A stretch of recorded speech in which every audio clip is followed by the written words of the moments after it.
grateful to have Imari Oliver, the Renaissance man of Web3, here for our Storj Institute interview series. Imari, what projects are you working on? I know you're always working on something. Yeah, well, the first one is Smart City, BP Smart City, that we're looking to build in Atlanta, open March 2026, right in time for World Cup 2026. The whole idea behind that was to create a sustainable economic growth engine, particularly for Black and underrepresented communities. So when you think about gentrification, what's happening is you move communities out and you replace them with other folk. And my thinking is, well, if you bring in the right resources, you bring in the right investment, you bring in the right upskilling and reskilling education capabilities, then we don't have to do that anymore, right? And now what I found was that, you have a culture that has created businesses around the world for everyone, right? Using their cultural IP and all these things, but they haven't necessarily benefited from their creative and cultural IP and their community IP. So the whole idea is now, how do we leverage that to the benefit of the community and support it in a different way? So by the way, Smart City, BP Smart City, there are numerous pieces. We start with innovation labs, so we'll have 4 innovation labs, and everything is taking a future forward approach. So similar to what we did at MIT Media Lab, where we can now have different brands and partners participate. So out of the four labs, the first one is electric vehicles, smart mobility, and design and architecture. So you think about batteries and charging stations and all that, like what's going next? How do we also train people? So there's an education component, because you're going to need to have people trained to repair, fix, maintain them, install, all of those different things. The second studio would be our fintech, AI, Web3, blockchain innovation lab. Okay. Because this thing is moving at the speed of like the speed of seconds, milliseconds. So making sure that particularly companies, brands are aware of this, and one of the bigger challenges, making sure that inclusivity and diversity is part of this whole new digital era and economy that we're in, because right now it's not looking that way. Yeah. The third lab is the sports innovation, media entertainment, video games. There's this media and entertainment is really the key to how you begin to transform communities through messaging and media. One of the slights has always been a strong Black media, which we don't have. And a lot of it is primarily just entertainment focused. Yeah. But the stories that need to be covered aren't being covered. And citizen journalism has been a big part of what I wanted to do, because I think local communities should be able to tell their own stories. So I think that's why TikTok has become so popular, because you're getting, the on the ground, in the moment information. So it sounds to me like you've already gotten this space to bridge the gap between how the intersection of Web3, crypto, and blockchain is shaping the future of finance and technology, because you're tapping into not just career opportunities, but also how the tech can be applied in real time space, so that the average person who might not have been exposed to Web3 and blockchain has the ability to actually get a job and work in it.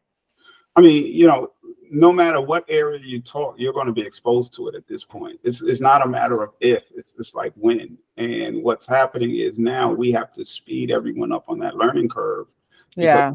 Literally, it's right there in front of us. It's happening like as we speak every day. There's a new announcement, like the airline company where their tickets are now NFTs, which I think is brilliant, to have my airline ticket as an NFT, because now I can trade it back and forth as many times as I want. You have up until 48 hours before it freezes, because they got to verify who's taking that seat. But so, for example, if I wanted to go to Miami and you were in New York and you were like, Imari, I have a Miami ticket and I'm not going to be able to use, if you was to go to the airport and you try to change it in, you got change fees, you got all this, blah, blah. By the time you finish, the ticket isn't worth anything. I could be like, well, I want that ticket. I can buy that ticket, whatever you're selling it at on the open market, and you can make money off of it. The airline makes money off of it, and they don't have to worry about customer service. They don't have to worry about customers getting frustrated anymore, because now you could just put it up on the open market, and if someone else wants to buy your ticket, they can, and it's easy, and it's on blockchain, and blah, blah, blah, blah. So you're going to start seeing, and when I last read, it was about 45 different airlines, or how many there are, beginning to look at this model. So you're going to start seeing it more and more and more and more and more. And the key is you're going to need a wallet, right?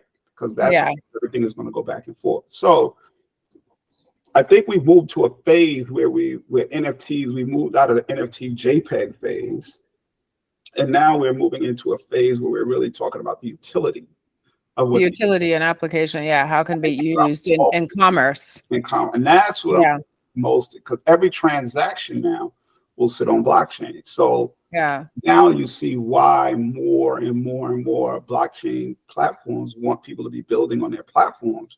Other than the interoperability issue, that's one of the big questions that I ask, is because I've had 2 companies ask me as we're doing BP Smart City, can we put it on their blockchain? And I'm like, well, here's what we need, right? Present to us how you solve these problems, right? Liquidity becomes a huge issue, because if it's a coin that isn't popular, and as we've seen, and then people want to say, well, I don't want it anymore, I want to get rid of it, but there's not enough liquidity in that market for it, you're going to have a big problem, right? So I look at, you have to become smarter. Things that I normally wouldn't think about, I now have to think about, and forced to think about, because you have to. The key to my success has been thinking in systems. You can't just think one way, right? You have to literally think about all these different touch points, known and unknown, potential outcomes versus realistic outcomes, right? You have to do scenario planning. There's like a whole new skill set that's going to be necessary for this new world that we're living in, if you want to create things for people. So what challenges have you faced so far as a founder in this space? Because you're an early adopter, certainly, of Web3. You're one of the first to work in the metaverse space, one of the first to, bring this technology into the community. What challenges have you faced, and how are you overcoming that? Well, it's one funny thing that I always watch is, on LinkedIn, depending upon what's hot at the moment, everyone's an expert, right? So I saw it, when NFTs came, everyone was an expert, and they wanted to do consulting, and they was doing all that on NFTs. And then metaverse came big, and everybody they became metaverse experts, and they started, companies and individuals, and they started writing papers on metaverse and blah, blah, blah, blah, blah. And I'm seeing the same thing now with AI and ChatGPT. Everyone's an expert. Everyone has. No one's talking about metaverse and NFTs anymore. Everyone, every, at least in my feed, everything is AI. AI. Blah, I call myself an AI OG because I've been in it since October. Okay.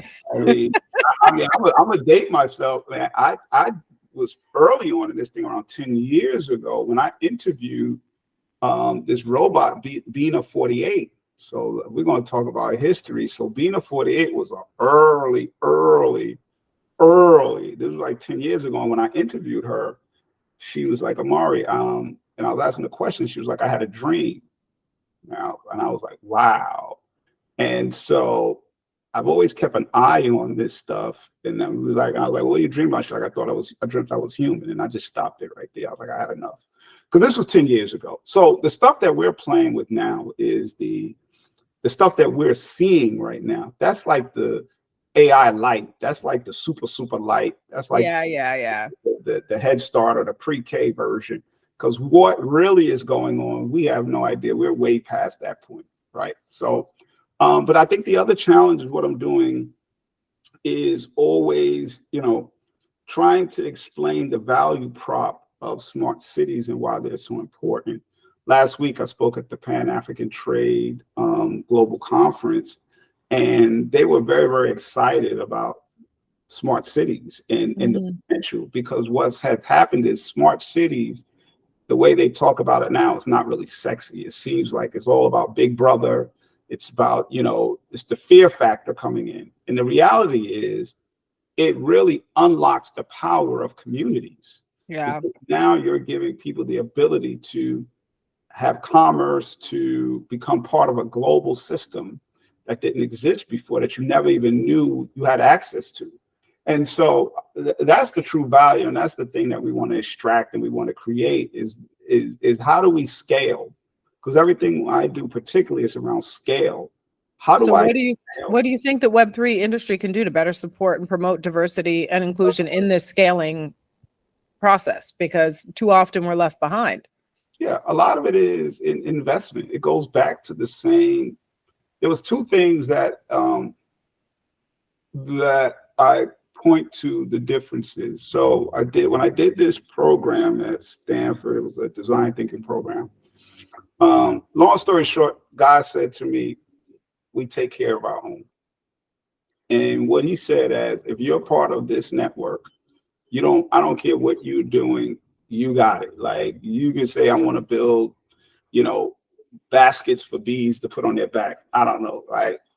They'll give you money for it, right? Mhm. I mean, I know it's absurd, but the reality is you've seen stranger things get funded and you're like, well, I got this experience and this network and all that. Why can't I get that? And then they start asking you all these other questions that no one else gets.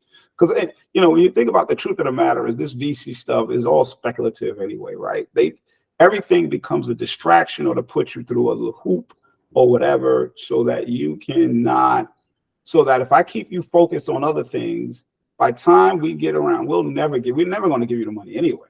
So, but I'm going to have you think you're going to get the money. And all that does is, it's an entrepreneurial nightmare, right? So I think the challenge is always going to be investment. And how do we say, because you'll never be able to create and build new industries on $5,000. This ain't going to happen. There's nothing you can do. By the time you walk out your door, you done spent that money, right? By the time you had lunch or anything, you know how much events cost and all these things. So real dollars being invested. And I guess the most frustrating thing at times, but I really ignore it because, again, I have to learn those are distractions. And I see all these companies saying, oh, we have a $500 million fund. We have a $100 million fund. We have this fund. And I was like, okay, but we're giving them out in $1,000 increments. Well, it'll probably take you a billionaire to give out that money if it truly exists, right? Where someone else can walk in to a room with a napkin and say, I got an idea, and can walk out with $300 million, right? So the point of the matter is, I think, how do we now create the mechanisms? And that's one of the things we want to do with our smart city is we're doing a venture studio and business incubator, because I want to ensure that if we're talking about ideas and we're talking about the future, you cannot leave out a huge segment of the population saying, we don't want your ideas and we don't want anything that you're coming up with. However, everything that we use, if you get on the elevator, escalator, use a washing machine, whatever, on and on and on, was created by a person that look like you and I, right? Yeah. So now we're saying we don't want any of that from you, right? We're not going to invest in you to get those things. But if you do it, you got to bootstrap it and do it on your own. It's just not sustainable and it's not realistic. So if we're talking about sustainable entrepreneurship, I think we have to get serious. Someone has to get serious, because the entrepreneurs, we're going to do the work, right? All they got to do is do this and a signature and we good to go, right? Or a transfer or whatever. So I think that's a challenge. Yeah, how do you see then Web3 and blockchain intersecting with social justice and equity issues? At the end of the day, well, if you have a DAO and it's up to a community, and if a DAO is well funded,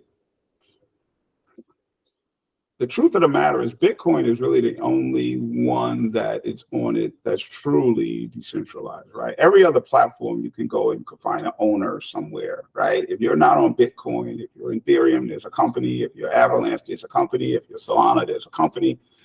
All of these things. It still comes down to its network and relationships, right? Mhm. So my solution is we have to build platforms, right? Like we being Black and brown community has to build our own platforms. Our challenge is that we continue to rely on and use other platforms, or we Yeah. give away our culture and our creative IP for free. And the challenge is because it's not where there's no methods discipline. Well, if I can't get it from you, I'm just going to go get it from someone else because they'll take it. You know, that Yeah. person might take $5, but that person takes $5. But if everyone agrees that we're not going to do it, then they will have to give you the value of what you want. And so that's going to continue to be the challenge. So the idea of Web3 and this decentralized economy is great, but you still need money to build it. Like Yeah. there's no way around it. You can just be one guy in a room and saying, I'm gonna go do this thing. But you got to think about marketing, you got to think about the tech, you got to have like the systems in place. There's a lot of pieces that you need in order to, it's about speed, performance, and scale. So there's so much of the traditional Web2 environment that has prevented access or limited access to people of color in the space. What opportunities have you found in the Web3 space and blockchain space that you think are making this technology more accessible or more available than the traditional, or entrepreneurship more available than the traditional Web2 environment did? I mean, the beauty is there's tons of grants. There's tons of you have grants, you have this desire to have people build on your platform, but it feels a lot like Web2 in a lot of ways. Like I'm hard pressed to see that there's much of a difference between that mechanism because you still have the gatekeepers. It's just a different group. They just put on a different colored jacket, but they're still the gatekeeper. So it's hard to really say, the promise is good when I read all the reports around the promise of Web3 and decentralized. And so I have to decouple it from Web3 tech and Web3 human, right? The pure play of Web3 tech, it works if it worked that way, but you got human people, you got people, right? And people have their biases, people have their beliefs. There's still all of these things that you have to do to be, and if you're not part of that network, right, you still have to go through the same regime. Like I said, $10,000, 15, 25,000. You cannot build $1 billion industry. You know how long it'll take for you, if ever, to build $1 billion business on $10,000. I don't even know. It doesn't even make sense to even talk about it that way, right? Yeah. So what opportunities have you used though, in particular? Because like you're manipulating the system in a way that you're using the technology to work for you. What advice do you give to others to be able to do the same? It comes down to what I learned when I first got an IMG. And I read this book, the guy that started, I can't remember his name, but it was called What They Don't Teach You in Harvard Business School. It's relationships. Yeah. It all comes down to relationships, being able to pick up a phone or text or whatever and have them respond to you. My strategy is creating a body of work so that I always have stuff that I could point to that I've done. So yeah, I had to move past this speculative point saying, oh, here are the things that I'm going to do. No, here's the things that I've done, right? And in the time span and the window, I've always punched above my weight. So I think that to me is the key around, look, I have a bias towards action. I tell everyone, if you're going to talk to me, show me what you've done. Like, don't give me a laundry list of things that that you hope to do. No, just show me what you've done, right? Like you have to put points on the board. And for the last 20 years, I've been putting points on the board. So I'm at the point where I'm just like, I'm calling in my chips. And so that is it. Now it works. How it works is how it works. Then you move into the spiritual place where it's, for me, it's faith over fear. So I've recognized that having faith in the ability to do the work without reassurance, right? Because there's no safety net, right? But to keep going no matter what, And that's why I always used to tell people in the text sometimes, just be like, keep going. Because I had a mentor, no matter what I complained about, he's like, man, keep going. That's it. And so you have to have that attitude that no matter what, I'm going to keep going, you know, because it's pointless. Like I try not to argue. I don't lip wrestle. I don't do any of those things. I got to do the work. And especially in Web3, as things move so fast, if you don't keep going, you get left behind real quick. So that's the work. Easily. And then you got to do stuff that, you know, because where I'm headed, they're not like where I'm headed, what I'm working on now, I think, you know, it may become, people may start talking about another year or so. So I'm always trying to be at least a year to 18 months out to where the conversation is going. Like years ago when I was in esports, no one was involved in esports, right? And I was early on in esports and gaming, and it was really leading the charge in a lot of different ways for brands. Yeah. And so I see the same thing as I'm talking about smart cities. We're doing a smart city expo actually in New York, October 4th through the 5th. Love it. You know, the tracks will be policy, business, culture, and design and technology. So I think the opportunity for us is in how you use now the Web3 or I'll use the word, and I guess at some point people will start picking it up, the internet of value. Yeah. And so as we start talking about the internet of value, that's all precipitated on blockchain, right? So it's about creating this trustless world, it's privacy, it's transparency, it's security, where you can do all those things. So now that the internet now creates this value for you. So I think that's the model. And, you know, at some point you'll have folk who will get it and it's like, you know what, that's something, because what we're doing is something that we can bring. Like we're going to be doing Rock Art X Cameroon in December, right? On the shores of Cameroon, on the beaches of Cameroon. And the reason this happens is because of Web3 and blockchain, because now people facilitate transactions in a way we weren't able to do before. Yeah. So I think that is where some of the opportunities, but again, it becomes with connecting with people.